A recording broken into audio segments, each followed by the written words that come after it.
Hello बच्चों, कैसे हैं आप लोग। Welcome to my YouTube channel let's learn something. My name is Rajesh. और ये जो वीडियो लेक्चर है ये उसी वीडियो लेक्चर सीरीज़ का पार्ट है जिसमें हम क्लास सिक्स्थ एनसीईआरटी की हिस्ट्री कवर कर रहे हैं। मुझे उम्मीद है कि जो मैंने पहला चैप्टर क्लास सिक्स्थ हिस्ट्री का किया था वो आप लोगों को समझ में आया होगा। अगर आपकी फिर भी कोई क्वेरीज हैं, कोई चीज़ ऐसी है जो आपकी समझ में नहीं आई, या कोई ऐसी चीज़ आपको लग रही है जो मैंने स्किप कर दी है, तो आप मुझसे पूछ सकते हैं। So please do write in the comment section. मैं उन सब चीज़ों को एड्रेस करूंगा और I will answer each and every thing. Okay बच्चों, पिछले वीडियो लेक्चर में हमने चैप्टर वन कंप्लीट किया था जिसका नाम था what where how and when. ठीक है, उसके कंटिन्यूएशन में ही हम अपना सेकंड चैप्टर आज स्टार्ट कर रहे हैं जिसका नाम है from hunting gathering to growing food. जैसे मैंने आपको पहले ही बताया था कि जो पहला वाला चैप्टर था बच्चों वो एक इंट्रोडक्शन था कि हिस्ट्री को हम किस तरह से पढ़ें, जो उसकी कुछ टर्म्स थी वो हम समझें। अब ये यहाँ से जो स्टार्ट होगा ये हम यहाँ से अपना हिस्ट्री स्टार्ट कर रहे हैं स्टेप बाय स्टेप। ठीक है, अब हम पहले क्या स्टार्ट कर रहे हैं, पहले हम कर रहे हैं, हम उनकी ज़िंदगी पे फोकस कर रहे हैं जब लाइफ हुआ करती थी हंटर्स की, गैदरर्स की। वो कैसे कैसे धीरे धीरे हंटर गैदरर से अनाज उगाने लगे, कैसे कैसे सेटल लाइफ जीने लगे, कैसे कैसे उनकी पूरी लाइफ चेंज हुई है। ये चैप्टर उसी बारे में बताता है बच्चों। ठीक है, तो बच्चों पहला जो टॉपिक है आपका वो है the earliest people why were they on the move. जो शुरुआती लोग थे, जो एंशियंट लोग थे, वो हर वक्त मूव क्यों करते रहते थे, वो कहीं भी एक सेटल लाइफ क्यों नहीं जीते थे।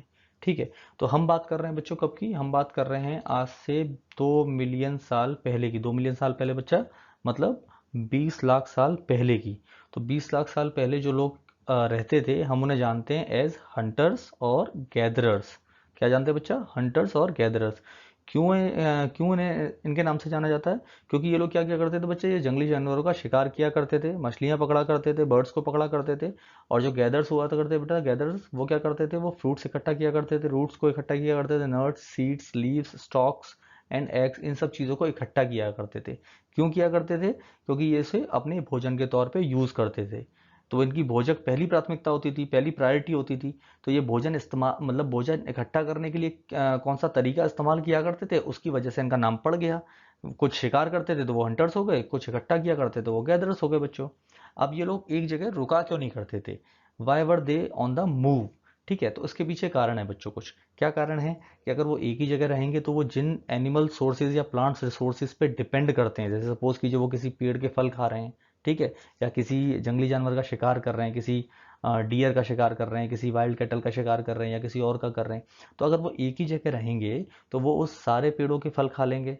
ठीक है, वो रिसोर्सेज खत्म हो जाएंगे, वो जानवर होंगे उनके सबके शिकार करके खा जाएंगे तो वो भी वहाँ पे खत्म हो जाएंगे। तो क्या करेंगे उसके बाद तो इनके पास कुछ नहीं बचेगा खाने के लिए। तो इस वजह से ये रेगुलरली मूव करते रहते थे ताकि वहाँ पे फल दोबारा आ जाएं, वहाँ पर जो जंगली जानवर हैं वो दोबारा से उनकी ब्रीड और बढ़े, थोड़ी बहुत समय मिल जाए उनको। ठीक है, दूसरा क्या कारण होता था बच्चा, दूसरा कारण होता था कि जो एनिमल्स हैं वो अपने प्रे मतलब बेटा शिकार, अपने शिकार को फॉलो किया करते थे। और जो आपके वैसे जानवर हुआ करते थे जो घास वगैरह खाते हैं, प्लांट्स वगैरह खाते हैं, जैसे डियर होगी, वाइल्ड कैटल हो गई, तो ये लोग क्या करते थे, ये पेड़ पौधों की उसमें खोज में जाया करते थे। अब जो हंटर्स होते थे जो इनका शिकार किया करते थे वो इनको फॉलो करते थे। अब वो फॉलो करते थे तो पता चला वो बहुत दूर दूर से चला जा रहा है, और उसको फॉलो करते करते वो भी बहुत दूर निकल गए। तो वो बहुत दूर निकल गए तो वापस आके वहीं पे दोबारा स्टे करना, ऐसी कोई लाइबिलिटी भी नहीं थी इनकी और ऐसी कोई ज़रूरत भी नहीं थी, तो ये वहीं जाके शिफ्ट हो गए। तो ये क्या हुआ, ये कंटिन्यूस प्रोसेस है ये, है ना। आज इन्होंने वहाँ शिकार किया तो आज उसको फॉलो करते करते कहीं निकल गए, फिर उन्होंने अगले दिन फिर उनको ज़रूरत पड़ी खाने की तो फिर शिकार किया, फिर वो कहीं निकल गए। तो ये एक रेगुलर प्रोसेस उनका चलता रहता था बच्चों। तीसरा क्या कारण है बच्चा, तीसरा कारण है कि जो पौधे होते थे, पेड़ होते थे, वो सीजनल होते हैं। आपको पता है ना, हर सीजन में अलग अलग पेड़ फल देते हैं। अब ऐसा तो नहीं है कि कोई भी फल कोई भी जो पेड़ है वो आपको 12 जो महीने हैं उसमें हर वक्त आपको फल देता रहता है। जैसे आप ले लीजिए एग्जाम्पल के तौर पे कि आम है, आम गर्मियों में आता है बच्चा, अमरूद है, अमरूद सर्दियों में आता है। हालांकि अब तो आपको मिल जाएगा, अब तो क्या है कि आप तो हर हर महीने खाइए, क्योंकि अब तो कोल्ड स्टोरेज के होते हैं बच्चा, है ना। लेकिन उस समय कोल्ड स्टोरेज तो नहीं हुआ करते थे। ठीक है, अब कोल्ड स्टोरेज क्या होता है ये आप गूगल कीजिएगा, नहीं समझ में आएगा तो आप मुझसे पूछिएगा कमेंट सेक्शन में, I will answer it. Okay, चौथा क्या कारण होता था बच्चा, चौथा कारण होता था कि जो पेड़ पौधे जानवर सबको क्या है, सबको वाटर चाहिए, वाटर मतलब पानी चाहिए सर्वाइवल के लिए। वो मैंने पिछली बार आपको लेक्चर सीरीज में बताया था कि वाटर तो मतलब बेसिक नेसेसिटी है। है ना, वो तो सबसे इम्पोर्टेंट चीज़ है। तो क्या होता था बच्चा कि जो रिवर और आपकी लेक्स हैं, ये कुछ तो पेरेनियल होती थी। पेरेनियल का क्या मतलब हुआ बेटा? पेरेनियल का मतलब हुआ जिनमें 12 महीने पानी रहता है। ठीक है बच्चा, क्या हो गया पेरेनियल का मतलब? 12 महीने पानी रहने वाला। और कुछ होती थी सीजनल। सीजनल मतलब जिनमें मानसून आता था, बारिश होती थी, तब उनमें पानी आता था। तो जो पेरेनियल थी उनमें तो कोई समस्या नहीं है, लेकिन अगर कोई सीजनल नदी के किनारे रह रहा है या उस पर डिपेंड कर रहा है, then they have to move. उनको मूव करना पड़ेगा इन सर्च ऑफ वाटर, है ना बच्चा। अब वो वहां पे रुक नहीं सकते, क्योंकि अगर मान लो गर्मी आ जाएगी, ड्राई सीजन आ जाएगा, पानी खत्म हो जाएगा, तो फिर तो दिक्कत हो जाएगी ना उनको। तो इस वजह से वो पानी की खोज में इधर से उधर घुमा करते थे। सेकंड टॉपिक बेटा, how do we know about these people? हम इन लोगों के बारे में कैसे जानते हैं? तो आर्कियोलॉजिस्ट जो हैं, जो मैंने पहले बताया था ना, बहुत डिटेक्टिव के तौर पे काम करते हैं ये लोग, आर्कियोलॉजिस्ट। तो इन लोगों को क्या किया बेटा, इन लोगों को टूल्स मिले। टूल्स कौन से मिले बेटा? जो हंटर्स और गैदरर्स अपने टाइम में इस्तेमाल किया करते थे। अब ये टूल्स कौन से होते थे बेटा? ये स्टोन के बने होते थे, वुड के बने होते थे, बोन्स के बने हुए होते थे। हालांकि ये तीनों तरह के टूल्स को यूज़ किया करते थे, लेकिन जो स्टोन टूल्स थे उनकी मात्रा हमें ज़्यादा मिली है। वो क्योंकि सर्वाइव ज़्यादा कर जाएंगे। स्टोन टूल मैंने बताया ना, पेरिशेबल नहीं होते, वो इम्पेरिशेबल हैं। वो ज़्यादा हार्ड सर्विस है, तो वो सर्वाइव कर जाती है इजीली, है ना। तो अब स्टोन टूल्स क्या होते थे बेटा, किस लिए इस्तेमाल करते थे? तो उसको इस्तेमाल करते थे मीट काटने के लिए, बोन्स काटने के लिए, स्क्रैप बार्क जो पेड़ों के जो छाल होती है उसको छीलने के लिए, तने को छीलने के लिए, हाइड्स को छीलने के लिए। जैसे हाइड क्या होता है बच्चा? जो जानवरों की स्किन होती है उसको छीलने के लिए, है ना, उसके काम आती थी। Chop fruit and roots, fruit और रूट को काटने के लिए, फलों को काटने के लिए, जड़ों को काटने के लिए, ताकि उनको काट के प्रॉपर तरीके से खा सकें, है ना बच्चा। उसके बाद जो कुछ स्टोन टूल होते थे उनको क्या करते थे, उनको ये किसी हैंडल पे लगा लिया करते थे। बोन हो गया, बोन के हैंडल, बोन को एज ए हैंडल यूज़ कर लिया, या वुड को एज ए हैंडल यूज़ कर लिया, उस पर उन्होंने एक पत्थर बांध लिया। तो उससे क्या होता था, वो उसे भाले के तौर पे यूज़ करते थे या एरो के तौर पे यूज़ करते थे, जिसे वो हंटिंग में यूज़ कर सकते थे, है ना। कि अगर उन्होंने बांध लिया, उसको थोड़ा सा नुकीला कर लिया, एक पत्थर, नुकीला पत्थर करके उन्होंने एक लकड़ी के उस पर बांध लिया, तो वो एक एरो बन गया, है ना, या फिर भाला बन गया, स्पीयर बन गया। तो उस तरह से वो उनकी शिकार में उनकी मदद करेगा। तो शिकार के तौर पे वो यूज़ करते थे उसको। और भी वो टूल्स यूज़ किया करते थे, जो ताकि लकड़ी को काट सकें। लकड़ी को काटते थे, फिर लकड़ी को जलाने के इस्तेमाल में लिया करते थे वो, है ना बच्चा। और लकड़ी का साथ में इस्तेमाल होता था हट और टूल बनाने के लिए भी। तो टूल बनाने के लिए तो मैंने बताया लकड़ी का कैसे इस्तेमाल होता है। पत्थर बांध लेते थे दोस्तों, उसको इस्तेमाल किया करते थे, ठीक है। और झोंपड़ी बनाने के लिए भी वो यूज़ किया करते थे बच्चों उसका, लकड़ी का, ठीक है बच्चा। अब ये देखिए आप, ये आपको दिख रहा है, ये एक पत्थर है, देखिए। अब इसमें आप यहाँ क्या करेंगे, अब ये वाला जो पोर्शन है, ये वाला, है ना बच्चा, ये वाला जो पोर्शन है, यहाँ से आप उसको पकड़िए। यहाँ से पकड़ेंगे तो अब यहाँ से देखो, ये बच्चा एक खोद रहा है ना, ये आदमी खोदता हुआ एक हाथ दिख रहा है। तो ये क्या कर रहा है, वो इस वाले पोर्शन से आपका खोदेगा उसको। तो यहाँ से वो जड़ों को खोद सकता है ना। तो जड़ें खोद लेगा तो जो भी खाने योग्य जड़ें होंगी उनको वो खा सकता है। अब ये वाला आप देखिए, ये थोड़ा सा और वैसा है, कैसा? ये थोड़ा सा और पैना है, शार्प है। तो ये किस काम में आता था? ये आता था बच्चा कि जो आपके क्लोथ्स हैं, है ना। आप क्लोथ्स वहाँ पे ऐसे तो थे नहीं कि आज के ऐसे सूती कपड़े बने हुए हैं बेटा बढ़िया, या फिर वहाँ पे रेमंड के कपड़े चलते होंगे, ऐसा तो कुछ था नहीं। तो उस समय क्या होता था बेटा, उस समय जो कपड़े हुआ करते थे वो कैसे बनते थे? वो बनते थे एनिमल स्किन से। तो उसको निकालने के लिए, उसको सिलने के लिए, उसको कपड़े की शेप देने के लिए वो इस तरह के पत्थरों के टूल यूज़ किया करते थे। देख रहे हैं आप? तो ये क्या थे? बेसिकली ये पत्थर थे, जिनको उन्होंने थोड़ा बहुत शेप करके उनको टूल्स के तौर पे यूज़ करना चालू कर दिया। ठीक है ना बच्चा। ये देखिए बेटा, choosing a place to live in. ये लोग कहाँ रहा करते थे? ऐसी एक जगह चूज करना जहाँ पे वो रह सकें। तो ये भी वो था, मैंने आपको पिछले वाले चैप्टर में बताया था, पिछले वाले लेक्चर में बताया था कि लोग कहाँ रहना पसंद करते थे? नदी किनारे। तो ज़्यादातर इनकी कहाँ पे रहा करते होंगे? नदी किनारे। अब ये देखिए, इस मैप में देखिए, ये जो आपको रेड ट्राइंगल देख रहे हैं ना, जैसे भीमबेटका हो गया, ठीक है बेटा, ये हंसगी हो गया, ये कर्नूल केव्स हो गया बेटा, है ना। तो यहाँ पर लोग रहा करते थे। ये ऐसा नहीं है कि यही जगह थी जहाँ पर हंटर्स और गैदर्स रहा करते थे। आर्कियोलॉजिस्ट को ये जगह मिली हैं, लेकिन उन्होंने मैप में सिर्फ इतना ही दिखाया, बाकी इसके अलावा भी कुछ जगह होंगी जहाँ पे हंटर्स और गैदरर्स रहा करते होंगे बच्चा, ठीक है। तो अब हंटर और गैदरर्स के जो सबूत थे, जो भी एविडेंसेस थे, वो आर्कियोलॉजिस्ट ने इकट्ठे करे, उससे अंदाज़ा लगाया कि उन्होंने शुरुआत में कहाँ रहना चालू किया होगा। अगर थोड़ी बहुत देर के लिए वो रुके भी होंगे, कहाँ रहे होंगे, किस जगह रहे होंगे। तो मेन चीज़ क्या आती है? मेन चीज़ फिर से वही आती है कि सोर्स ऑफ वाटर उनको चाहिए था, है ना। तो कहाँ पे बेटा? सोर्स ऑफ वाटर चाहिए था उनको। अगर कहीं ना कुछ चाहिए, तो मेन तो पानी है। शिकार कर लेंगे, सब कुछ कर लेंगे, लेकिन पानी तो चाहिए ना बच्चा। बिना पानी के कैसे रहेंगे? तो वो कहाँ रहा करते थे? वो रिवर्स और लेक्स के किनारे पे रहा करते थे, जहाँ पे आसपास में नदियाँ हों, आसपास में लेक्स हों, झीलें हों, ठीक है बच्चा। तो और साथ में क्या होते थे, अब उन्होंने शिकार करने के लिए उनके लिए क्या चाहिए, शिकार करने के लिए उनको टूल्स चाहिए। गैदर भी कोई चीज़ करनी है, जड़ें भी इकट्ठी करनी है, फल काटनी भी है, तो भी उनको टूल्स चाहिए। तो अब उनकी एक रिक्वायरमेंट ये भी होती थी कि जहाँ पर अच्छे स्टोन टूल्स मिल सकें, ठीक है बेटा, क्या मिल सकें, स्टोन टूल्स मिल सकें, क्योंकि वो इंपॉर्टेंट हो गए थे। बिना अच्छे टूल्स के ना तो वो शिकार कर पाएंगे और ना चीज़ों को गैदर कर पाएंगे, ना उनको खा पाएंगे। ठीक है, तो ये भी उनकी प्राइम रिक्वायरमेंट हो जाती थी कि where good quality stone was easily available, आसानी से उपलब्ध हों। Rock paintings and what they tell us, जो पुरानी बहुत सारी गुफाएं आपकी मिली हैं जिनमें शुरुआती लोग रहा करते थे, अर्ली पीपल रहा करते थे, उनमें हमें बहुत सारी पेंटिंग्स मिली हैं। क्या मिला है बेटा, पेंटिंग्स मिली है। अब इन पेंटिंग्स में क्या होता था, इन पेंटिंग्स में ये दर्शाया जाता था कि जो वाइल्ड एनिमल्स हैं वो उनको दिखाया जाए है। जैसे ये आप एक पेंटिंग देख सकते हैं, ये एक रॉक शेल्टर की पेंटिंग है बच्चा, ये देख रहे हो, उसमें एक जानवर दिखाया हुआ है, ये एक हिरन टाइप का कुछ दिख रहा है ना, ये, और ये भी एक जानवर हो सकता है। और ये उस जमाने में, उस जमाने में बहुत अच्छे अच्छे पेंटर्स होते थे नहीं होते थे पता नहीं, पर ये आप देखेंगे कि कितना प्रॉपरली और एक्यूरेसी के साथ बनाया गया है बेटा, है ना। तो ये क्या लिखा हुआ है इसमें, drawn with great accuracy and scale.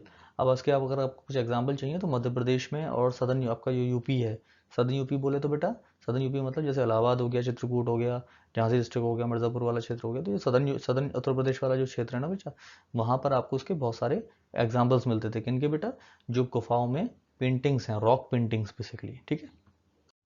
Example के तौर पे देखिए बेटा, ये जगह है भीमबेटका, ये भीमबेटका की एक इमेज हम आपको दिखा रहे हैं, ये मध्य प्रदेश में पड़ता है।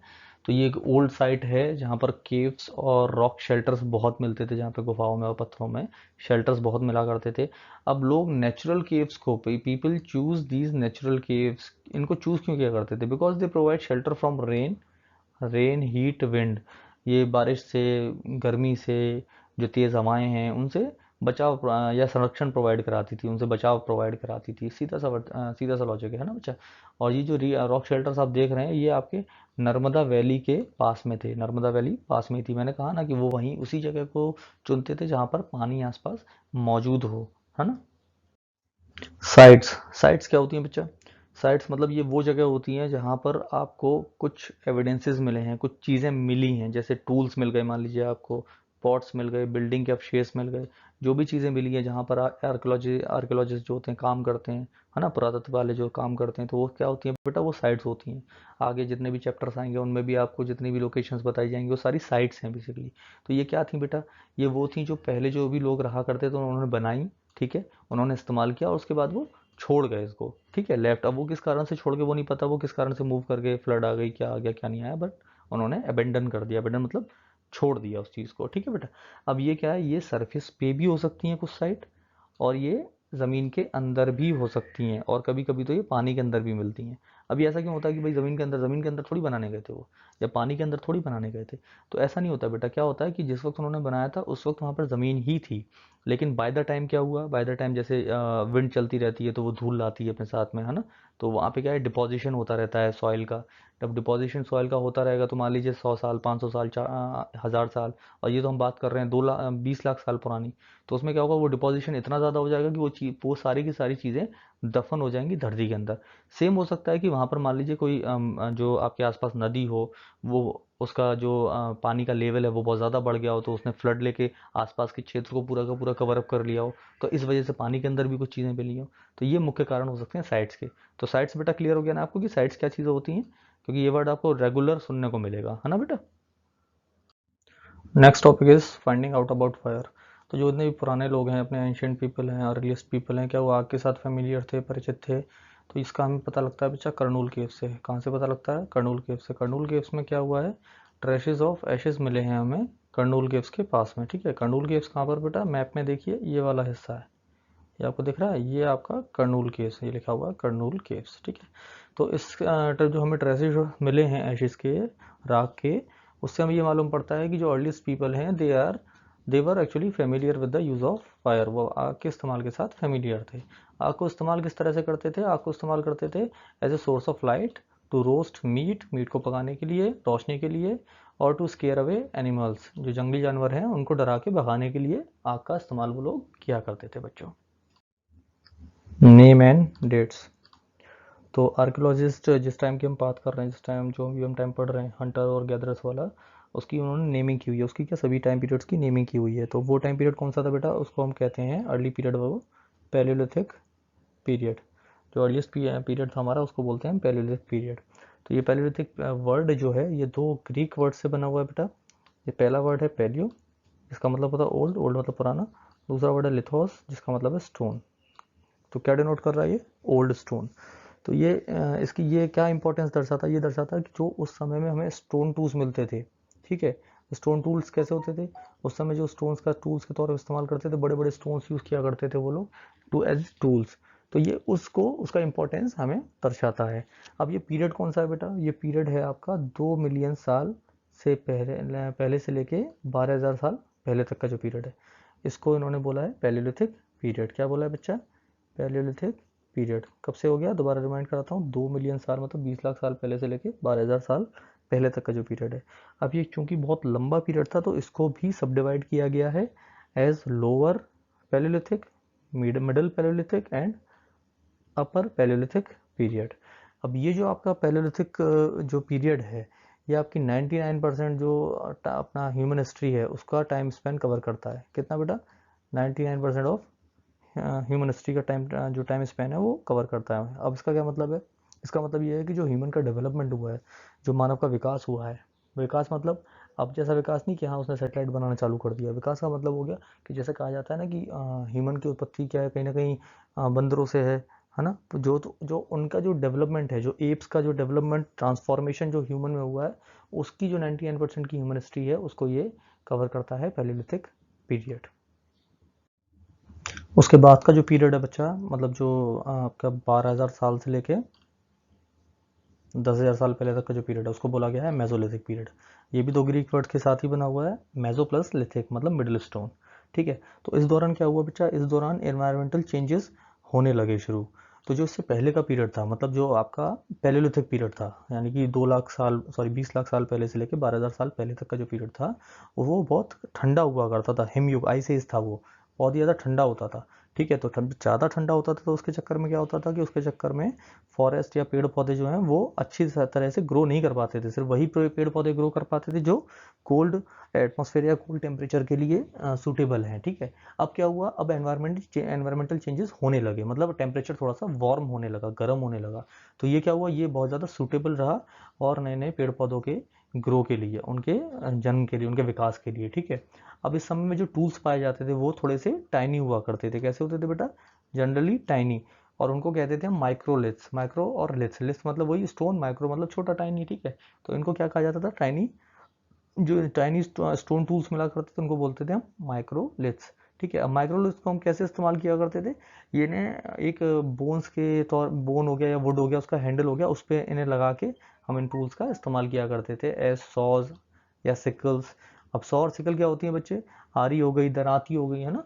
तो इनका इस्तेमाल हम किया करते थे माइक्रोलिथ्स का, जो छोटे टूल होते थे। जो और जो पुराने टूल्स थे, जो बड़े बड़े जो पैलियोलिथिक पीरियड में हम यूज़ करते थे, उनका भी चलन इस्तेमाल में रहा। ये जो ओल्डर वेराइटी ऑफ टूल्स थी continued to be in use, तो वो भी इस्तेमाल में रहे। इसके बाद का जो पीरियड है, मतलब 10,000 साल पहले से लेके ऑनवर्ड जो पीरियड है उसको बोला जाता है नियोलिथिक। नियोलिथिक मतलब वही फिर दो Greek word, neo plus lithic, ठीक है। नियो मतलब न्यू और लिथिक माने स्टोन। तो इसका मतलब होता था न्यूलिथिक का न्यू स्टोन। क्या मतलब होता था, new stone. A changing environment. तो मैंने अभी जैसा आपको बताया था कि जो 20 लाख साल पहले से लेकर लेके 12,000 साल पहले तक का जो समय था वो बहुत ही ठंडा था, ठीक है। हिमयुग, आइस एज जो थी बच्चा, है ना। तो अब क्या हुआ, अब 12,000 साल के करीब, जो 12,000 साल का जो पीरियड था, आज से 12,000 साल पहले का जो पीरियड था, उसमें क्या हुआ, उसमें टेम्परेचर चेंज होना चालू हुआ। अब ठंड की अपेक्षा थोड़ा सा टेम्परेचर गर्माहट वाला हुआ, ठीक है, वार्म कंडीशन की तरफ शिफ्ट होना चालू हुआ। तो इससे क्या हुआ बेटा, इससे जो हमारे ग्रासलैंड्स थे, जो जहाँ पे घास अच्छी उग सकती थी या पेड़ पौधे उग सकते थे, उनके डेवलपमेंट में और ज़्यादा विकास हुआ, मतलब उनका डेवलपमेंट बढ़ गया। अब उनका डेवलपमेंट बढ़ा, जब घास बढ़ गई, पौधे बढ़ गए, तो जो उन पे डिपेंडेंट जानवर हैं उनके नंबर बढ़े, उनकी उनकी जो आबादी थी, जो उनकी जो संख्या थी वो बढ़ी। कौन कौन से जानवर, जैसे आपकी डियर हो गया, हिरन, एंटीलोप हो गया, आपकी गोट हो गई, शिप हो गई, कैटल हो गई, ये जितने भी मवेशी जो आपके घास के ऊपर डिपेंड किया करते थे, ठीक है, या पेड़ों के ऊपर डिपेंड किया करते थे, उनकी संख्या बहुत बढ़ गई, ठीक है। अब उनकी संख्या बढ़ गई तो पहले क्या होता था बच्चा, पहले जो हंटर्स होते थे वो शिकार किया करते थे। अब वो शिकार करने की जगह उनको फॉलो करने लगे, ठीक है, क्या करने लगे, now started to follow them, उनको फॉलो करने लगे। अब उनको फॉलो करने लगे, उनकी जो फूड हैबिट्स थी उनके बारे में जानने लगे, ठीक है, सीखने लगे।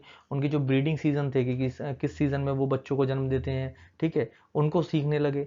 तो इससे क्या हुआ, इससे इंसान ने ये सोचना चालू किया कि कैसे इनका पालन पोषण किया जाए, कैसे इनको चराया जाए, कैसे इनको अपने पास रखा जाए, है ना। तो जिससे क्या हुआ, इससे वो धीरे धीरे शिफ्ट होने लगे। अब वो हंटर और गैदरर्स की जगह वो हर्डर्स बनने लगे, ठीक है। अब वो चरवाहे बनने लगे, उन्होंने मवेशियों को पालना चालू कर दिया, उनका भरण पोषण चालू कर दिया।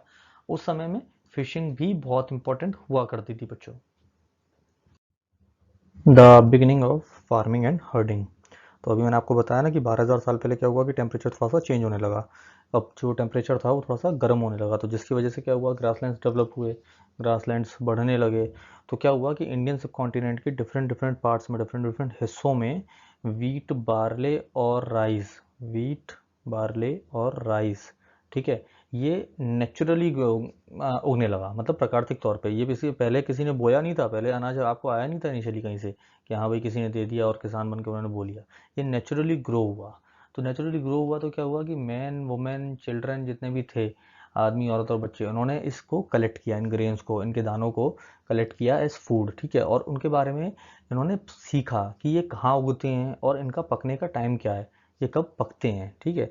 उसके बाद क्या हुआ, उन्होंने साथ में जो खाना खाने के बाद जो अनाज उन्होंने कुछ खाने के तौर पे इस्तेमाल कर लिया, और कुछ खाना, कुछ अनाज बचा लिया ताकि वो उनको प्लांट्स को दोबारा रीग्रो कर सकें, ठीक है। तो उन्होंने क्या किया, उनको प्लांट्स को दोबारा खुद ग्रो करना चालू किया।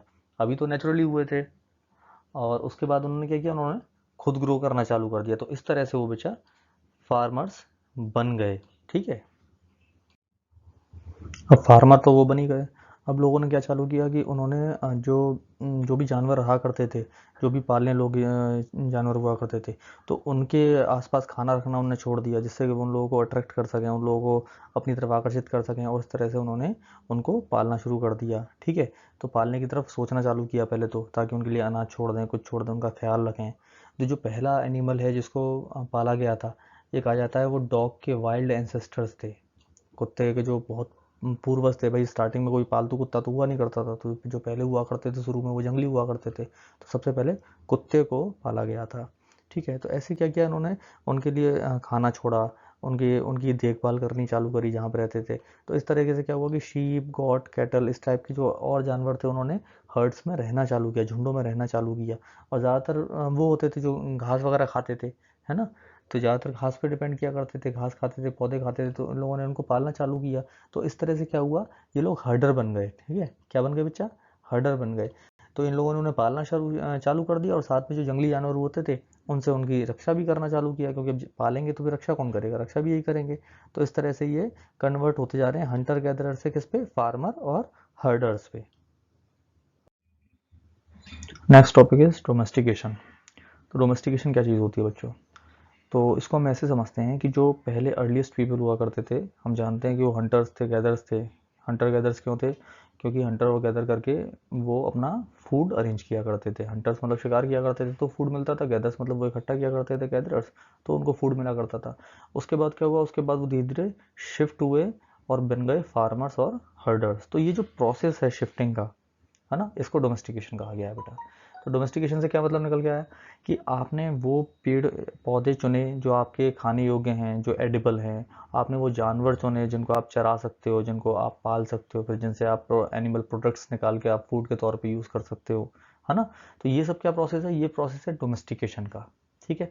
अब जब आपने उन चीज़ों को चुन लिया, तो जो वाइल्ड प्लांट्स हैं और वाइल्ड एनिमल्स हैं, ये बिल्कुल अलग होते हैं जो आपने पाले हैं उनसे, ठीक है। जो टेम्ड करते हैं, आप पालते हैं, उनसे ये बिल्कुल अलग होंगे।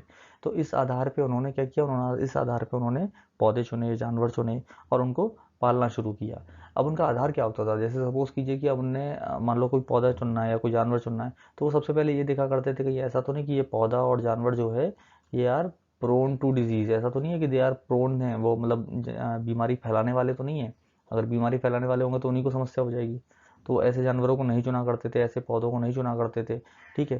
साथ में वो ये देखा करते थे कि जो पौधे हैं उनके पास जो पौधे हैं उनमें जो पैदावार हो वो अच्छे बड़े बड़े अनाज की पैदावार हो, लार्ज साइज ग्रेन हो, ठीक है। उनका जो स्टॉक है, जो स्टेम है, वो स्ट्रॉन्ग हो, इतना स्ट्रॉन्ग हो कि वो जो पका हुआ दाना रहता है उसका वजन उठा सके, weight of the right grain को बियर कर सके, उतना कैपेबल हो, ठीक है ना बच्चा।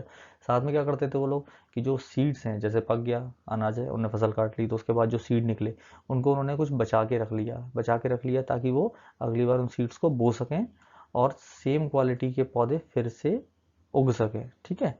तो ये पूरा का पूरा प्रोसेस जो है ये डोमेस्टिकेशन का है। जैसे वो अनाज के बीज बचा के रख लिया करते थे ताकि उनको बोएं और सेम तरह के दोबारा से आपको ना वो मिल जाएं, पौधे मिल जाएं, ठीक है। तो इसी तरह से क्या करते थे वो एनिमल भी चुना करते थे। एनिमल कौन से चुनते थे? जो थोड़े से रिलेटिवली जेंटल हों, ठीक है, जो थोड़े से काम हो, शांत हों, जैसे शीप हो गई, गोट हो गई, काव हो गई, है ना बेटा, इन तरह के। फिर उनको सेलेक्ट किया करते थे ब्रीडिंग के लिए। ब्रीडिंग मतलब बच्चा उनसे और बच्चे पैदा होते थे तो और ज़्यादा उनकी जनसंख्या बढ़े, उस तरह से ब्रीडिंग कराते थे उनकी। अब हुआ क्या एज ए रिजल्ट, इसका नतीजा क्या निकला कि जब इन्होंने पालना चालू कर दिया तो ग्रेजुअली धीरे धीरे क्या हुआ कि जो डोमेस्टिकेट एनिमल थे, जो पालतू एनिमल और पौधे थे, वो अलग होने लगे जंगली जानवर और जंगली पौधों से, ठीक है। क्या हुआ? Gradually domesticated animals and plants become different from wild animals and plants. वो उनसे धीरे धीरे धीरे अलग होने लगे। कैसे अलग होने लगे? जैसे अगर आप बात करोगे तो जो टीथ थे, हॉर्न्स थे, है ना, जो सींग हैं, दांत हैं जंगली जानवरों के, वो बहुत बड़े होते हैं, ठीक है, यूजुअली बड़े होते हैं। किन से? जो डोमेस्टिकेटेड जानवर होते हैं उनसे। अब जैसे आप ये एग्जांपल देखिए, इसमें ये जो ये वाला है, जो बड़ा वाला है, मैं ब्लैक कर देता हूँ उसको, तो ये जो ये वाला है, आपको दिख रहा है बच्चा? तो ये किसका होगा? ये जंगली जानवर का टीथ है, ठीक है। और ये जो छोटा वाला है, ये जाहिर सी बात है ये किसी पालतू जानवर का टीथ होगा, ठीक है। तो ये अंतर था, ये एकदम से नहीं आ गया, ये आया धीरे धीरे धीरे। डोमेस्टिकेशन जो है वो एक ग्रेजुअल प्रोसेस था। ग्रेजुअल मतलब एक निरंतर धीरे धीरे होने वाला प्रोसेस था। ऐसा नहीं था कि आप रात को सो के उठे और मतलब रात को सो गए और सुबह उठे तो आपको डोमेस्टिकेशन मिल गया। रात को आप सोए थे तो कुत्ता जंगली था, सुबह उठे तो वो जाना पालतू हो गया, ऐसा नहीं था। It took a lot of years, ठीक है, बहुत समय लिया इसने बच्चा। जैसा मैंने बताया डोमेस्टिकेशन ओवर नाइट प्रोसेस नहीं था। ओवर नाइट मतलब ऐसा नहीं था कि आप रात को सोए और अगले दिन आपको डोमेस्टिकेशन मिल गया। ये ग्रेजुअल प्रोसेस था जिसमें बहुत साल लगे और ये एक साथ पूरी दुनिया में कई जगह स्टार्ट हुआ, ठीक है। कब स्टार्ट हुआ? ये लगभग स्टार्ट हुआ 12,000 साल पहले। 12,000 साल पहले क्या हुआ था, याद करिए। 12,000 साल पहले मैंने आपको बताया था एनवायरमेंटल चेंजेस चालू हुए थे, टेम्परेचर अपना थोड़ा सा वार्म होना चालू हुआ था, जिसकी वजह से ग्रासलैंड्स डेवलप होने चालू हुए थे। तो ये प्रोसेस डोमेस्टिकेशन का भी तभी से स्टार्ट हुआ था। अब आज अगर आप देखेंगे तो आज जो आप फूड खा रहे हैं, जो अनाज खा रहे हैं, या फिर आपके पास जो भी गाय भैंस वगैरह आपने जो जानवर पाले हुए हैं, कुत्ते बिल्ली जो भी पाले हुए हैं, तो वो कहीं ना कहीं किसी ना किसी तरीके से देखेंगे तो वो उसी डोमेस्टिकेशन प्रोसेस का रिजल्ट है। जो मतलब कितने साल पहले हुआ था? 12,000 साल पहले जो डोमेस्टिकेशन का हुआ था उसका रिजल्ट है वो बच्चों, ठीक है। तो अब आप देखें तो जो सबसे पहले जो डोमेस्टिकेटेड प्लांट्स थे वो कौन कौन से थे? मैंने आपको बताया था ना, वीट और बार्ले उन्होंने सबसे पहले देखा था कि हाँ ये खाने योग्य अनाज है, मतलब ये एक ऐसा पौधा है जिसमें जो अनाज आता है वो हम उसे खा सकते हैं। तो सबसे पहला जो अर्लीस्ट प्लांट थे जिसको डोमेस्टिकेटेड किया गया था वो थे वीट एंड बार्ले। और जो डोमेस्टिकेटेड जानवर थे जो सबसे पहले किए गए थे वो थे शीप एंड गॉट, ठीक है, भेड़ और बकरी। A new way of life, जीवन का एक नया तरीका।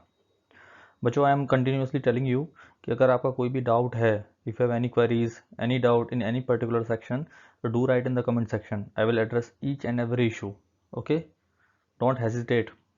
चलिए बढ़ते हैं। तो अभी तक मैंने बच्चा आपको क्या बताया कि हम लोग जो अर्लीस्ट पीपल थे उनको कैसे जानते हैं? हंटर्स एंड गैदरर्स, है ना।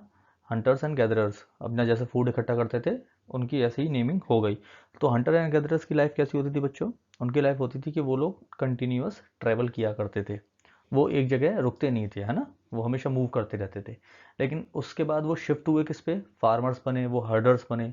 तो फार्मर्स और हर्डर्स की जो लाइफ है वो क्या हंटर और गैदरर्स जैसी होगी? नहीं। क्यों? क्योंकि फार्मर क्या करते थे? फार्मर अनाज उगाते थे, है ना।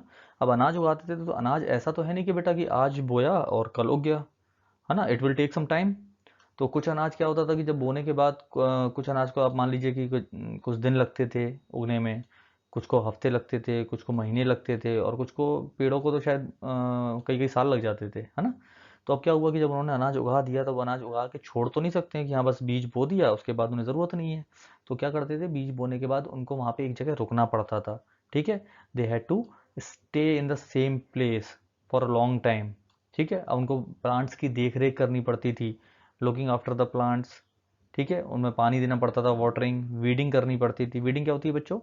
वीडिंग मतलब छटाई। छटाई मतलब जो भी आपके फसल के साथ अनवांटेड प्लांट्स वगैरह आ जाते हैं उनकी छटाई वटाई करना, ठीक है ना। Driving away animals and birds, जो भी आपके एनिमल हैं, बर्ड्स हैं, जो आपकी फसलों को नुकसान पहुंचा सकते हैं, हार्म कर सकते हैं, उनको भगाना। ये सब उनको करना था, कब तक? जब तक कि फसल आपकी पक के तैयार ना हो जाए। अब जब आपकी फसल पक के तैयार भी हो जाएगी, तब भी उसके बाद उसको, उनके पास काफ़ी काम है। उसको काटना है, उसको प्रॉपरली यूज़ करना है। अनाज लिमिटेड है। अनाज ऐसा तो है नहीं कि फसल पकने के बाद आप अनाज और कर लोगे, वो अगले सीजन में आएगा, ठीक है। लेकिन जो अभी अनाज आपके पास अवेलेबल है, उसको आपको फूड के तौर पे भी रखना है। और फूड ऐसा नहीं है कि एक ही दिन खाना है, 6 महीने साल भर, जब तक अगली फसल नहीं आ रही, जब तक आपको यूज़ करना है। तो आपको अनाज को स्टोर भी करना होगा, ठीक है। Grain had to be stored, ठीक है। किस तरह से? फूड के तौर पे भी स्टोर करना है बच्चों, और सीड, बीज के तौर पे भी यूज करना है, ताकि आप अगली फसल के लिए भी उसका इस्तेमाल कर सकें। तो अब क्या हुआ, जब आपको स्टोर करना है तो अब आपने बनाने चालू करे लार्ज क्ले पॉट्स, ठीक है। क्या किए? लार्ज क्ले पॉट्स, जो मिट्टी के घड़े होते हैं बड़े बड़े, उनको बनाना चालू किया। वो बास्केट्स, आपने बास्केट्स बनाई। कुछ तो हमने जो ज़मीन है, ज़मीन के अंदर गड्ढे खोदे, उसके अंदर हमने सेफली रखे हैं। तो ये हमारे तरीका था जिससे हमने अनाज को स्टोर किया, एज फूड भी और एज सीड भी, ठीक है बच्चों। स्टोरिंग एनिमल्स, इससे क्या मतलब समझ में आता है? कि जानवर को स्टोर करना? नहीं नहीं नहीं, इसका मतलब ये है कि अगर आप एनिमल्स को प्रॉपरली यूज करेंगे, एनिमल्स का आप देखभाल करेंगे, एनिमल्स को आप प्रॉपरली यूज करेंगे, तो they can actually act as a source of food. आपके लिए वो सोर्स ऑफ फूड बन जाएगा, ठीक है। अब एनिमल्स क्या होता है? एनिमल्स बेटा मल्टीप्लाई नेचुरली। मल्टीप्लाई नेचुरली मतलब उनका जो प्रजनन है या उनकी जो जनसंख्या है वो नेचुरली बढ़ती रहती है प्राकृतिक तरीके से, ठीक है ना। अब उसके बाद क्या होता है, अगर आप उनका ध्यान रखेंगे, है ना, आप उनका ध्यान रखेंगे, तो वो आपको दूध प्रोवाइड करा सकते हैं, ठीक है। जो आपका source of meat, source of food है, आपको मीट भी प्रोवाइड करा सकते हैं जब आपको ज़रूरत होगी। तो कुल मिला के ये हुआ कि आपके पास जितने जानवर होंगे वो सारे के सारे आपके लिए एज ए स्टोर हैं। वो क्या है? वो आपका फूड स्टोर है एक तरह का, ठीक है बच्चों। Finding out about the first farmer and herders. ये मैप देखिए बच्चों, इस मैप में कुछ आर्कियोलॉजिकल साइट्स हैं, मेंटेन है, सॉरी मेंशन्ड है। ये आप देख रहे हैं जो ब्लू स्क्वायर्स हैं, ये ब्लू स्क्वायर्स, ये हो गया देखिए, ये बोर्डजोम है ना, ये ब्लू स्क्वायर। तो ये सारी की सारी आपकी वो साइट्स हैं जहाँ पे आर्कियोलॉजिस्ट ने पता लगाया है कि जहाँ पर सबसे पहले फार्मर और हर्डर्स हुआ करते थे, ठीक है बेटा। अब इसमें आप इंपॉर्टेंट देखोगे तो जैसे ये जम्मू कश्मीर वाला बेल्ट हो गया, नॉर्थ वेस्ट वाला, इसमें बोरजोम हो गया, मिहरगढ़ हो गया ये बेटा, ठीक है। और साथ में आपका ईस्ट में ये दाऊजली हेडिंग हो गया, ठीक है। इधर ये चिरांद हो गया नेपाल के पास में, ठीक है। ये बीच में है दोनों। और ये आपका इधर ये पय्यमपल्ली हो गया साउथ में, हेलोर हो गया इधर, ठीक है। ये ऐसी कुछ साइट्स हैं जो आर्कियोलॉजिस्ट ने पता लगाई हैं कि जहाँ पर आपके जो फार्मर्स और हर्डर्स थे वो सबसे पहली बार रहे हैं। इनमें से मैंने आपको बताया कि कश्मीर वाली साइड सबसे इंपॉर्टेंट हुआ करती थी। अब इसमें क्या करते थे, ये परमानेंट सेटलमेंट्स थे, मतलब यहाँ पे लोग रहा करते थे कि नहीं रहा करते थे, इसका पता लगाने के लिए जो साइंटिस्ट थे उन्होंने जो प्लांट्स के, पौधों के अवशेष थे उनकी स्टडी करी, जो जानवरों की हड्डियां मिली हैं उनकी स्टडी करी है, उससे एक आइडिया लगाया है कि हाँ यहाँ पर सेटलमेंट्स हुआ करते थे या नहीं हुआ करते थे, है ना, ये सेटलमेंट साइट्स थी या नहीं थी। अब इनमें क्या हुआ, एक इंपॉर्टेंट चीज़ और हमें मिली कि हमें आधे या जले हुए जो ग्रेन्स हैं उनके अवशेष कुछ मिले हैं, ठीक है। तो क्या है, includes remains of burnt grain, ठीक है। अब ये हो सकता है कि या तो गलती से या किसी एक्सीडेंटली छूट गए हों किसी तौर पे, या फिर हो सकता है ये किसी पर्पस से छोड़े गए हों कि ताकि भविष्य में लोग जान सकें कि यहाँ पर कौन कौन सी क्रॉप्स हुआ करती थी। तो साइंटिस्ट ने इन चीज़ों को इनको ग्रेन्स को स्टडी किया, इनको स्टडी किया, तो उन्हें मालूम पड़ा कि हमारे यहाँ number of crops were grown in different parts of the sub continent. जो हमारा सब कॉन्टिनेंट है उसके अलग अलग हिस्सों में बहुत अलग अलग तरह की पेड़, सॉरी पौधे, क्रॉप्स जो है वो उगाए जाते थे। साइंटिस्ट ने साथ में जो अलग अलग जानवरों की बोन्स थी उनका भी अध्ययन किया, ठीक है, उन्होंने उनका भी स्टडी किया, ताकि हमें मालूम पड़े कि कहाँ पर किस प्रकार से जानवर जो है उनको हर्ट किया जाता था, उनको रखा जाता था या उनका डोमेस्टिकेशन किया जाता था, ठीक है बच्चों। कोई कन्फ्यूजन हो, I am telling you again and again कि आप मुझसे पूछिएगा, ठीक है। टुवर्ड्स अ सेटल लाइफ, जैसे मैंने अभी थोड़ी देर पहले बताया था, है ना, ये न्यू वे ऑफ लाइफ थी।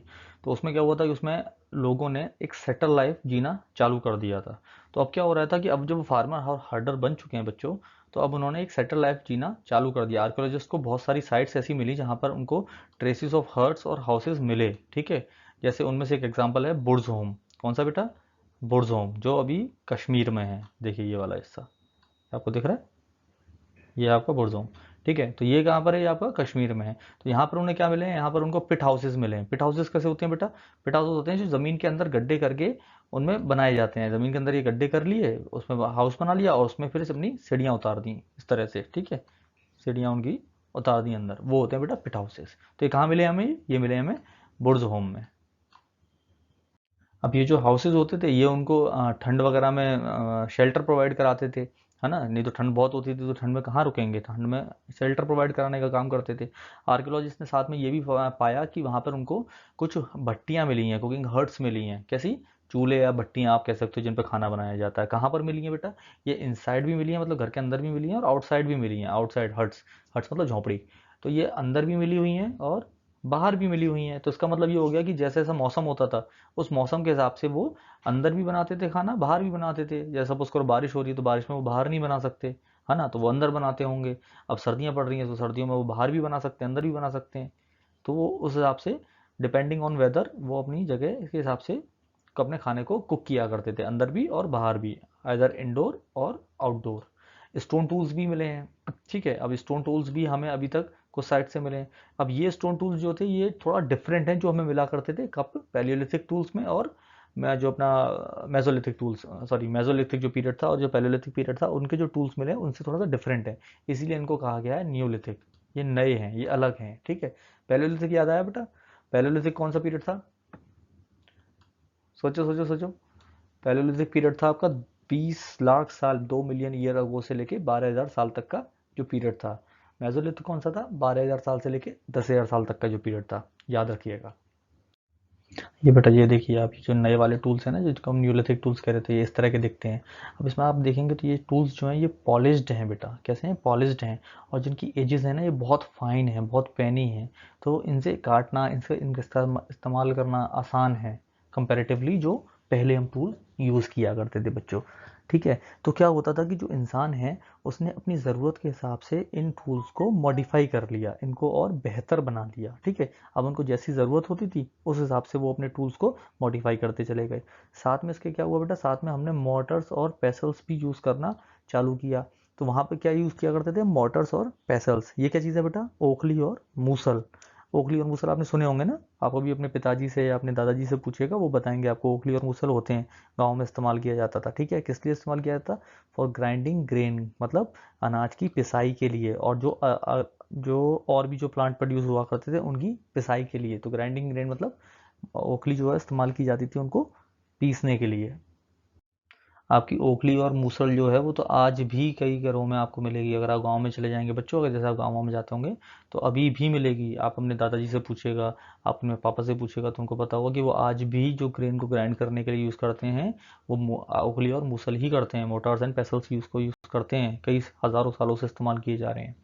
साथ में अब नए टूल्स तो आ गए हमारे पास जो, लेकिन पैलियोलिथिक टूल्स जो बन रहे थे, पैलियोलिथिक टाइम के जो टूल्स थे वो अभी भी इस्तेमाल में किए जाते थे।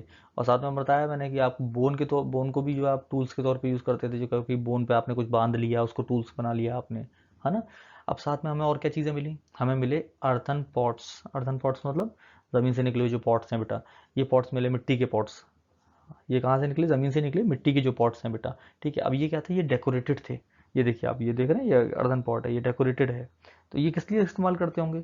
अभी हमने क्या बताया कि जो अनाज था, अनाज को वो एज फूड भी स्टोर करते थे, एज सीड भी बीज के तौर पे भी स्टोर करते थे। तो ये यूज़ होते थे फॉर स्टोरिंग, ठीक है। किस लिए यूज़ होते थे? For storing things.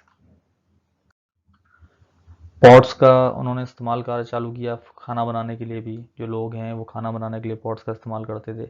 खास तौर पे किन चीज़ों के लिए? जो इनकी इंपॉर्टेंट डाइट का जो पार्ट था, क्या? राइस हो गई, वीट हो गया, लेंटिल्स हो गए। राइस बेटा चावल हो गया, वीट मतलब गेहूँ हो गया, लेंटिल्स माने मसूर की दाल हो गई, ठीक है बेटा। तो ये उनकी डाइट का इंपॉर्टेंट पार्ट होता था। तो इनको पकाने के लिए, इनको खाना बनाने के लिए जो है वो पॉट्स का इस्तेमाल किया करते थे। इसके अलावा उन्होंने क्या चालू कर दिया? इसके अलावा उन्होंने कपड़ों की बुनाई चालू कर दी, ठीक है। अब ये माना जा रहा है कि उस समय तक जो डिफरेंट मटेरियल थे, ठीक है, अलग अलग थे। जैसे कि कॉटन था, कॉटन उनके लिए नोन था। तो कॉटन वो उगाते थे, कॉटन से फिर वो कपड़े बनाना चालू किया उन्होंने। अब ये सब कुछ जो हुआ, जो सारी घटनाएं घटी, ये क्या सब एक साथ घट गई थी? क्यों बेटा? Did things change everywhere and all at once? क्या एक ही साथ सब जगह सब कुछ हो गया था? ऐसा नहीं था बच्चों।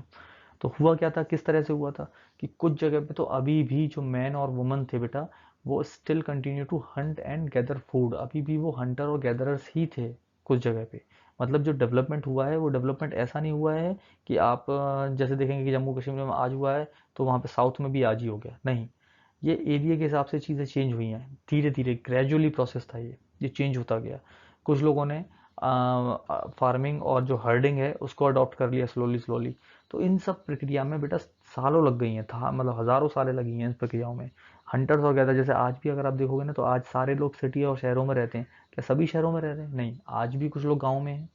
आज भी अगर आप देखोगे तो कहीं जंगलों में आपको आदिवासी मिलेंगे जो रह रहे हैं, अभी भी वो आदिवासी लाइफ जीते हैं।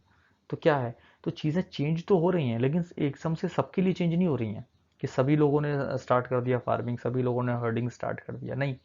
There were still some people who used to do hunting, who used to gather food, ठीक है। और बाकी सब ने एक्सेप्ट किया कि हाँ, उन्होंने फार्मिंग को अडॉप्ट कर लिया, उन्होंने हर्डिंग को अडॉप्ट कर लिया। Their life started changing. Okay. कुछ लोगों ने इसके अलावा ये जो डिफरेंट डिफरेंट एक्टिविटीज़ थी इनको कंबाइन करना चालू कर दिया। मतलब उनके लिए हंटिंग, गैदरिंग और फार्मिंग, हर्डिंग जो अलग अलग जो एक्टिविटीज़ हैं उनको सबको कंबाइन चालू कर दिया। कैसे कंबाइन चालू कर दिया? कि जब उनके डिफरेंट सीजन हैं, ठीक है, doing different thing during different seasons. अब मान लीजिए जिस वक्त वो खेती कर रहा है तो उस वक्त वो फार्मर है, वो एक्ट कर रहा है फार्मर की तरह, ठीक है, वो फार्मिंग कर रहा है। लेकिन जिस वक्त फार्मिंग नहीं कर रहा है, क्योंकि सारे मौसम सूटेबल नहीं होते सारी फसलों के लिए बच्चों, तो क्या होता है कि जिस वक्त वो फसल नहीं उगा रहा है उस वक्त वो हंटिंग कर रहा है, उस वक्त वो गैदरिंग कर रहा है, ठीक है, बच्चा वो जंगलों से चीज़ों को इकट्ठा कर रहा है या शिकार करके अपना फूड अरेंज कर रहा है। तो इन लोगों ने क्या किया, इन लोगों ने जो डिफरेंट एक्टिविटीज़ हैं उनको भी क्लब किया उस समय पर। नेक्स्ट टॉपिक इज बेटा a closer look living and dying in Mehrgarh. ये मेहरगढ़ की एक तरह की केस स्टडी मान लीजिए आप, है ना। केस स्टडी बेटा आगे चल के आपको पढ़नी पड़ेगी। केस स्टडी का मतलब होता है कि आप किसी जगह के बारे में पर्टिकुलरली जानते हैं, ठीक है। तो मेहरगढ़ के बारे में जानना है तो मेहरगढ़ देखो, ये आपका इंडिया का मैप है, मेहरगढ़ है ये आपका, ठीक है। कहाँ पर सिचुएटेड है? ये है आपका बोलन पास के नियर द बोलन पास, ठीक है। अब बोलन पास क्या बच्चों? बोलन पास बेसिकली ये जो पास होते हैं ये क्या होते हैं, ये एक नेचुरल गेटवे होते हैं, नेचुरल एक रास्ता होता है जो पहाड़ी के बीच में रहता है। तो जैसे बोलन पास की बात करी जाए तो ये आपकी जो सेंट्रल ब्रहावी रेंज है बलूचिस्तान की, है ना, इधर कहीं है, ठीक है। तो यहाँ पर जैसे ये पहाड़ी आ रही हैं, यहाँ से ये पहाड़ी आ रही हैं, तो यहाँ से जो एक हल्का सा एक नेचुरल गेटवे बनता है, ठीक है, थ्रू ईरान। तो ये वहीं के उसके पास में ही मेहरगढ़ है बेटा, ठीक है, उसको बोलन पास कहा गया है। तो मेहरगढ़ कौन सी जगह है बेटा? मेहरगढ़ वो जगह है जहाँ पर शुरुआत की लोगों ने सबसे पहले बार्ले और वीट, है ना, क्या बेटा, जौ और गेहूं सबसे पहले उगाना सीखा, ठीक है। साथ में क्या, साथ में यहाँ पर सबसे पहले शीप और गोट को भी रियर किया गया पहली बार यहाँ पर। कहाँ पर बेटा? मेहरगढ़ में।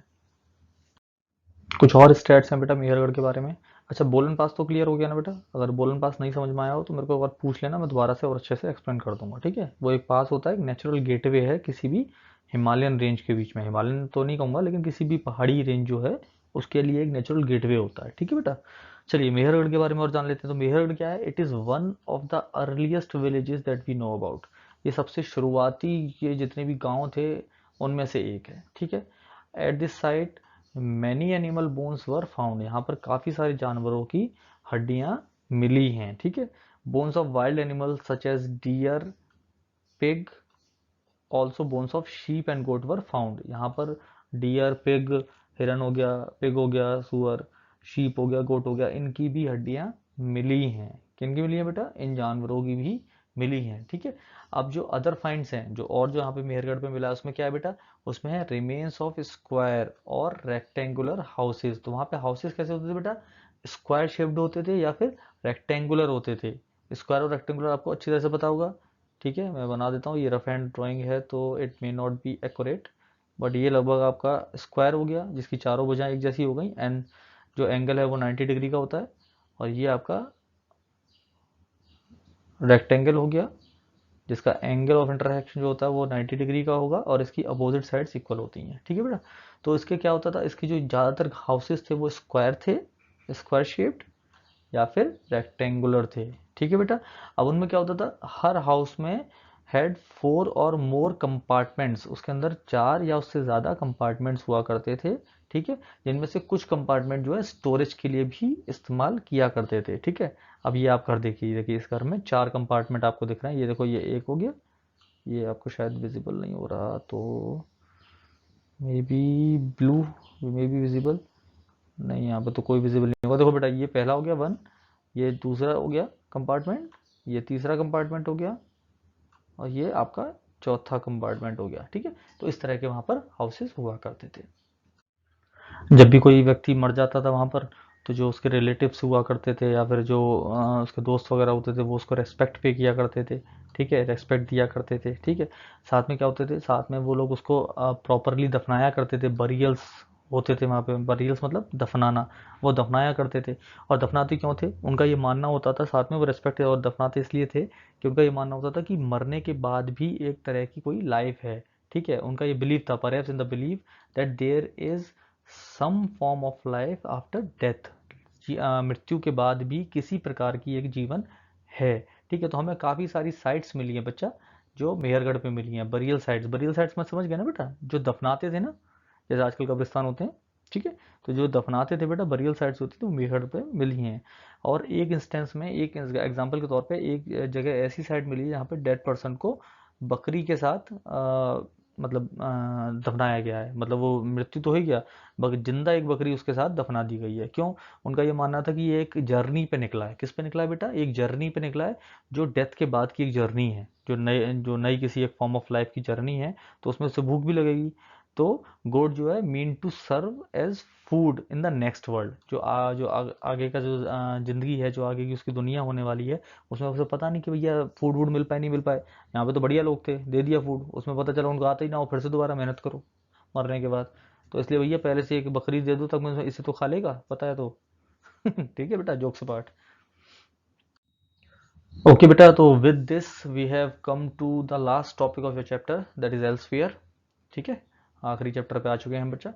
And in this chapter, sorry in this topic we will talk about France, cave paintings in France, इनके बारे में बात करेंगे बच्चा, केव पेंटिंग्स इन फ्रांस। तो फ्रांस कहाँ पर है, ये आपका होमवर्क है, फ्रांस कहाँ पर है, गो एंड गूगल, ठीक है। अब अपने जो ग्लोब है आपके पास या फिर आपके पास वर्ल्ड मैप होगा, तो उसमें आप पॉइंट आउट कीजिए कि फ्रांस कहाँ पर है, ठीक है। This is your homework. तो ये जो आप पेंटिंग देख रहे हैं, ये पेंटिंग 4 स्कूल बच्चों ने डिस्कवर की थी लगभग 100 साल पहले, ठीक है। और ये पेंटिंग कब की है, इसकी जो एज बताई जा रही है, this painting is in between 20,000 year ago to 10,000 year ago. कितना बेटा, 20,000 साल पहले से लेकर 10,000 साल पहले के बीच की ये पेंटिंग है। ये जो पेंटिंग मिली है बच्चों, इनमें अधिकतर पेंटिंग जानवरों की होती थी, many of these were of animals. कौन कौन से एनिमल्स बेटा, जिनमें होते थे वाइल्ड हॉर्सेस, ठीक है, जंगली आपके घोड़े हो गए, ऑरक्स हो गए। ऑरक्स क्या होते हैं बेटा, जंगली बैल तरह के होते हैं, and older and wild wild form of cattle है, मतलब ये जंगली बैल टाइप का होता है। बाइसन हो गया, वो भी वैसा ही होता है, सेम जंगली भैंसा टाइप का या बैल टाइप का होगा, वो देखा होगा आपने। वोली राइनोसॉर्स हो गए, गैंडे हो गए उन्हीं, रैंडीर हो गए, हिरन, बियर हो गए, भालू, ठीक है, जिनको ब्राइट कलर्स में पेंट करा हुआ ये दिखाते थे, मतलब उनके पास जो कलर्स होते थे वो बहुत अच्छे होते थे और ब्राइट कलर्स में उनको पेंट करके दिखाते थे। अब ये जो कलर यूज़ किया करते थे, ठीक है ना, ये कलर कहाँ से आते थे, ये कलर आते थे बेटा मिनरल से। मिनरल कौन कौन से, जैसे ऑकर हो गया, आयरन ओर हो गई, चारकोल हो गया, ठीक है। ऑकर क्या होती है बेटा, गेरू। अब मेरा ये थोड़ा सा काम नहीं कर रहा बेटा, नहीं तो मैं इस पर लिख देता, ठीक है। गेरू, ये माँ नहीं है, गाय। तो गेरू, गेरू आपने घरों में देखा होगा, गेरू का यूज़ होता है, गेरू का कलर यूज़ होता है ना, वही है बेटा ये, ठीक है। तो ये पेंटिंग्स कब बनाई जाती थी, ये पेंटिंग्स बनाई जाती थी बेटा किसी ना किसी सेरेमोनियल ओकेजन पे, किसी समारोह पे या कोई और बड़ा कुछ कार्यक्रम हो रहा है तो उस पर बनाई जाती थी। या फिर ये भी संभव है कि ये किसी स्पेशल रिचुअल पे, किसी रस्म रिवाज पे बनाई जाती हैं, जब कोई है, जैसे कोई हंटर है और वो अपने शिकार पे जा रहा है तो उससे पहले जस्ट ये बनाई गई हो, ठीक है, ये ऐसा भी मानना है बच्चों। एल्सफेयर में इन्होंने एक और नियोलिथिक साइट के बारे में डिस्कस किया हुआ है बेटा, ठीक है। ये कहाँ पर है, ये है कैटल ह्यूक, ये कहाँ पर है, कैटल ह्यूक, टर्की में। कहाँ बेटा, इन टर्की। ठीक है। तो यहाँ पर क्या है, यहाँ पे बहुत अलग अलग चीज़ें इन लोगों को मिली हैं, ठीक है। और ये लोग जो ये चीज़ें यहाँ पर मिली हैं, ये चीज़ें बहुत दूर दूर से लाई जाती थी, ठीक है। Things were broad from great distances. अब क्या क्या मिला है बेटा यहाँ पे, जैसे जो यहाँ पे मिला है वो कहाँ कहाँ से लाया जाता था, फ्लिंट, सीरिया से लाया जाता था। फ्लिंट क्या है, फ्लिंट एक पत्थर है बेटा जो आग जलाने के काम में आता है, ठीक है। कॉरीज, कॉरीज आपने सुना है, कौड़ियों के भाव, वही वाला कॉरीज है ये आता था बेटा रेड सी से। शेल हो गए, शेल मतलब शंख हो गए, सीप हो गए, ये आपका कहाँ से आता था, ये आता था मेडिटेरियन सी से, ठीक है। और ये आने के बाद यहाँ अपने सेटलमेंट में इनका इस्तेमाल किया करते थे, ट्रेड किया करते थे, या जो भी क्या करते थे इनका यूज़ किया करते थे, ठीक है। और ये लोग इन सब चीज़ों को किस पे कैरी करके लाते थे, ये लाते थे इनको on the back of pack animals such as cattle हो गई, और पीपल खुद मतलब अपने लोग अपने कंधों पे रख के ला रहे हैं, अपनी पीठ पे रख के ला रहे हैं, है ना। जो मवेशी हो गए उनकी पीठ पे रख के ला रहे हैं। ध्यान रखिएगा बच्चों, वहाँ पर कार्ट्स नहीं होती थी, कार्ट्स मतलब जो बुलक कार्ट्स, गाड़ियाँ होती ना, बैलगाड़ी वगैरह, गाड़ियाँ नहीं थी उस समय पे, ये इन लोगों ने बताया है। चलिए भैया अगेन हम बच्चों आ गए कीवर्ड्स पे। किस पे, कीवर्ड्स पे। तो जो भी आपके कीवर्ड्स दिए हुए हैं उनको भी डिस्कस कर लें, तो उससे क्या है एक रिकैप हो जाएगा फटाफट। पहला हंटर गैदरर्स, क्या याद आ रहा है, जो शुरुआती लोग थे वो क्या थे, हंटर और गैदरर्स। क्या करते थे, अपने खाने के लिए शिकार किया करते थे, तो that's why they are called hunter. और गैदर क्यों होते थे, क्योंकि वो फॉरेस्ट प्रोड्यूसेस या और उनकी जड़ें वड़ें फल वगैरह ये सब चीज़ें इकट्ठा करते थे खाने के लिए, ठीक है। तो ये हो गए हंटर और गैदरर्स, ठीक है बेटा। Next is site. साइट क्या चीज़ है, साइट कोई भी जगह, है ना, मैंने आपको बताया था ना, कोई भी जगह जहाँ पर हमें कोई चीज़ आर्कियोलॉजिकल कोई एविडेंस मिला हुआ है, यहाँ पे कोई मतलब खुदाई करने के बाद हमें कोई चीज़ें मिली हैं, कोई अवशेष मिले हैं, जहाँ पर कोई सेटलमेंट रहा हो, वो सारी लोकेशंस क्या होती हैं, वो होती हैं साइट्स बच्चा, क्या होती हैं, साइट्स, ठीक है। हैबिटेशन, हैबिटेशन मतलब निवास स्थान। तो हंटर गैदरर्स कहाँ रहा करते थे, हंटर गैदरर्स का तो कोई निवास स्थान था ही नहीं, of course not, they use to travel, वो हमेशा ट्रेवल करते रहा करते थे, मूव करते रहा करते थे। लेकिन हमें क्या मिली है, हमें मेहरगढ़ हमने डिस्कस किया था, क्या किया था, मेहरगढ़। वहाँ पर हमें क्या मिला था, हर्ट्स के अवशेष मिले हैं, हाउसेस के अवशेष मिले हैं, पीटी हाउसेस हुआ करते थे वहाँ पर। तो लोग सेटलमेंट्स में रहा करते थे बच्चों, क्या करते थे, रहा करते थे, ठीक है। अगला है पैलियोलिथिक। क्या याद आ रहा है पैलियोलिथिक से बेटा, कौन सा पीरियड था palaeolithic, from 2 million year ago to 2 million year ago से कब तक, 12,000 साल पहले तक का जो पीरियड है, ठीक है। This is called Palaeolithic period, okay बेटा। देन मेजोलिथिक, मेजोलिथिक कब से है, 12,000 साल से लेके 10,000 ईयर अगो तक का जो पीरियड है बेटा, कब तक का, 10,000 ईयर अगो, वो हो गया मेजोलिथिक। पैलियोलिथिक किस क्या क्या बना है, ग्रीक वर्ड से बना हुआ दो, पैलियो प्लस लिथिक। पैलियो मतलब ओल्ड, लिथिक मतलब, लिथिक मतलब स्टोन। और मेजोलिथिक अगेन दो वर्ड बेटा, मेजो प्लस लिथिक, मेजो मतलब मिडिल, लिथिक माने स्टोन, फाइन। तीसरा माइक्रोलिथ्स। माइक्रोलिथ्स क्या चीज़ है बेटा, माइक्रोलिथ्स मतलब जो मेजोलिथिक में आपको जो टूल्स मिला करते थे वो छोटे थे, टाइनी थे। कौन से थे, टाइनी स्टोन टूल्स थे, तो उनको क्या कहा गया है, उनको कहा गया बेटा माइक्रोलिथ्स। क्या कहा गया है, माइक्रोलिथ्स। ये क्या थे, टाइनी स्टोन टूल्स, ठीक है। डोमेस्टिकेशन, डोमेस्टिकेशन मैंने क्या बताया बच्चों, कि पहले हंटर और गैदरर्स हुआ करते थे, धीरे धीरे वो शिफ्ट हुए, बने फार्मर और हर्डर्स। तो ये जो प्रोसेस था जिसमें वो फार्मर्स बने, जिसमें उन्होंने अनाज वनाज उगाना चालू किया, पता लगाया कि कौन कौन सी जो फसलें हैं, कौन कौन से जो पौधे हैं, कौन कौन से जो पेड़ हैं उनके उपयोग के लिए हैं, एडिबल हैं, जो नुकसान नहीं देंगे, ऐसे ही उन्होंने पता लगा। वो हर्डर्स बने, उन्होंने पता लगा कौन कौन से जानवर हैं जिनको वो पाल सकते हैं, जो जंगली नहीं है, ठीक है। तो इस तरह का जो प्रोसेस है इसमें क्या हुआ बेटा, उसको कहा जाता है डोमेस्टिकेशन, ठीक है। Next is farmers. मैंने बताया आपको अभी कि वीट और बार्ले उन्होंने पहली बार आइडेंटिफाई करा कि जो इनका ग्रेन है वो यूज़ किया जा सकता है, एडिबल है, ठीक है। फिर उन्होंने सीखा कि वो किस सीज़न में उगते हैं, कहाँ कहाँ उगते हैं, कब पकते हैं। साथ में उन्होंने उसके ग्रेन को, पहले तो नेचुरली हुए थे, फिर उनके ग्रेन को यूज़ किया, दोबारा बोना चालू किया, वो सीखा। तो इस तरह से वो क्या बने, वो बने बेटा फार्मर्स, ठीक है ना। हर्डर्स, हर्डर्स में मैंने वो बताया कि उन्होंने क्या किया, उन्होंने शुरुआत में कुछ जो थोड़े से जेंटल एनिमल्स थे, काव हो गए, शीप हो गए, गॉट हो गए, इनके आसपास उन्होंने, इनके घर के आसपास, इनके शेल्टर के आसपास उन्होंने खाना छोड़ा, जिससे वो थोड़ा सा फेमिलियर हो जाए इनसे। उसके बाद उन्होंने उनकी देखभाल करनी चालू करी, उनको चराया, अपने पास रखा। तो इससे क्या हुआ, इससे वो धीरे धीरे बने हर्डर्स, ठीक है बेटा। न्यूलिथिक क्या है, न्यूलिथिक क्या है, न्यूलिथिक मतलब जो 10,000 ऑनवर्ड्स जो आपका टाइम पीरियड है उसको बोलते हैं न्यूलिथिक। जो 10,000 साल पहले से लेके जो अब तक का टाइम पीरियड था ना, बाद का टाइम पीरियड, उसको बोलते हैं न्यूलिथिक। ये न्यूलिथिक क्यों कहा जाता है बेटा? क्योंकि यहाँ पर आपको नए तरह के स्टोन टूल्स मिले हैं। कैसे मिले हैं? नए तरह के stone tools. These stone tools were totally different from Palaeolithic tools and Mesolithic tools. ठीक है बेटा, ये बहुत पॉलिश्ड होते थे, फाइन एजेस होते थे। मतलब इन न्यूलिथिक टाइम में क्या हुआ था कि जो पीपल हैं, जो लोग हैं, उन्होंने स्टोन टूल्स को मॉडिफाई कर लिया था अपने हिसाब से। ठीक है। Last, burials. तो बरियल्स क्या बेटा? बरियल्स मतलब जो मेहरगढ़ में हमें पढ़ा था, क्या पढ़ता था कि there is some form of life after death. एक प्रकार की कोई जिंदगी है डेथ के बाद। तो उसके लिए क्या करते थे? उसको वो दफनाते थे। जिस इंसान की मृत्यु हो जाती थी, उसको दफनाते थे। उसके साथ में कई बार क्या करते थे वो, गोट वगैरह रखते थे, बकरी वगैरह रख देते थे, ताकि वो लोग एज फूड इस्तेमाल हो जाए फॉर द आफ्टर लाइफ। ठीक है। ये फाइनल क्विक रिकैप टू बेटा डेट्स ऑल्सो। ठीक है, डेट्स को भी देख लेते हैं। तो पैलेलिथिक पीरियड कौन सा है? 2 million year ago to 12,000 year ago. Mesolithic 12,000 to 10,000 बेटा। Neolithic 10,000 year onwards. डोमेस्टिकेशन की शुरुआत कब हुई थी? 12,000 ईयर अगो। और beginning of settlement at Mehrgarh कब हुआ था? 8,000 साल पहले। ठीक है। ओके बच्चों, विद दिस हमारा ये चैप्टर खत्म होता है। ठीक है। कोई भी दिक्कत हो, कोई भी परेशानी हो, कोई चीज़ समझ में नहीं आए, पूछिएगा ज़रूर। हिचकिचाइएगा मत बिल्कुल भी। ठीक है। मैं चीज़ों को एड्रेस करने की पूरी कोशिश करूंगा। मैं हर कमेंट का कोशिश करूंगा कि मैं जवाब दे सकूं, रिप्लाई कर सकूं। ठीक है। अपनी सेहत का बहुत अच्छा ख्याल रखिएगा। पढ़ने में मन लगाइए, खेलने में मन लगाइए, खूब अच्छा खाइए। ठीक है। See you in the next lecture. Video अच्छा लगा हो तो लाइक कीजिएगा, चैनल को सब्सक्राइब कीजिएगा। जय हिंद।